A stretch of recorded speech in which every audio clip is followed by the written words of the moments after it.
Hey everyone! Today, we are diving into the life of Jimmy Carter, the 39th President of the United States, who passed away on 29 December 2024 at the ripe age of 100. His death marks a significant loss for the US, as he was a leader with tons of political experience. So, let's get started. After leaving the White House in 1981, Carter and his wife, Rosalind, founded the Carter Center, where they worked tirelessly for global health and peace. Oh, and did you know he wrote 32 books? Yeah, he wasn't just a politician. In 2002, he even won the Nobel Prize for his efforts in resolving international conflicts, promoting democracy and human rights, and fostering economic and social development. Pretty impressive, right?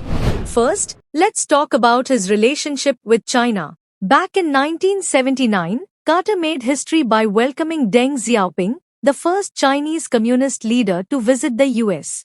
This meeting set the stage for China's economic boom. Carter's buddy, Yawei Liu, even joked that both the founding date of the People's Republic of China and Carter's birthday share the same date, 1st October. Talk about fate, huh?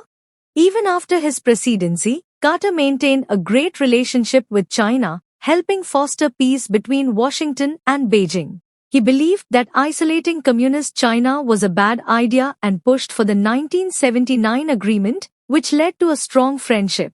The Chinese even gave him a nickname, Merinzong, or Benevolent American, a title usually reserved for emperors. How cool is that?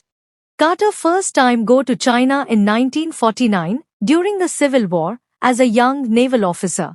He was stationed in Qingdao, helping Kuomintang troops fight against Mao Zedong's army. Fast forward to their presidency, Carter and Deng met again, continuing their journey from naval officers to presidents of their countries.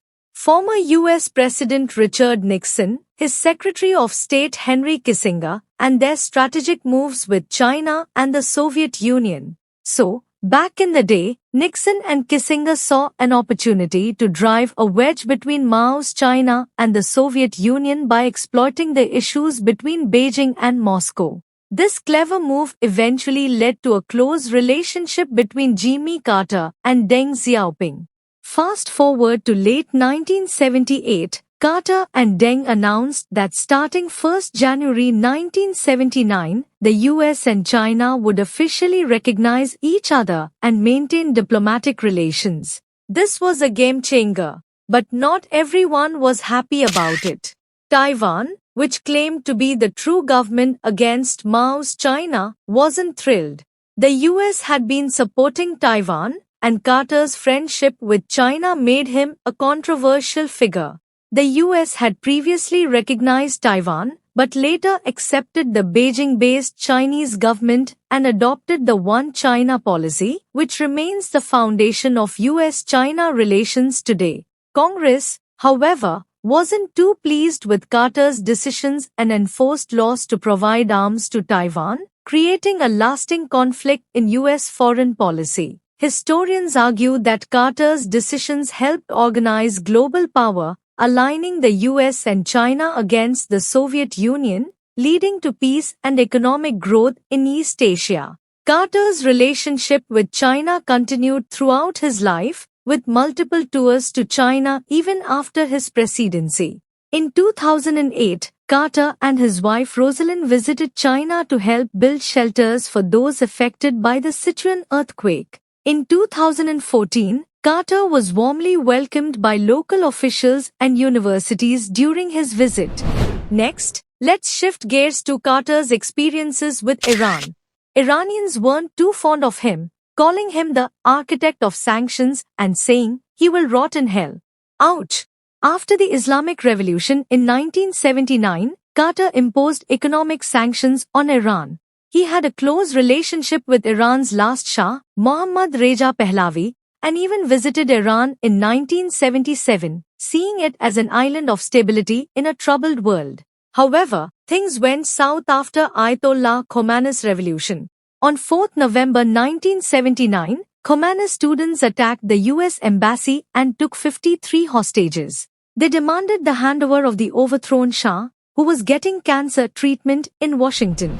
The hostages were held for 444 days, leading to Carter's defeat in the 1980 U.S. presidential election.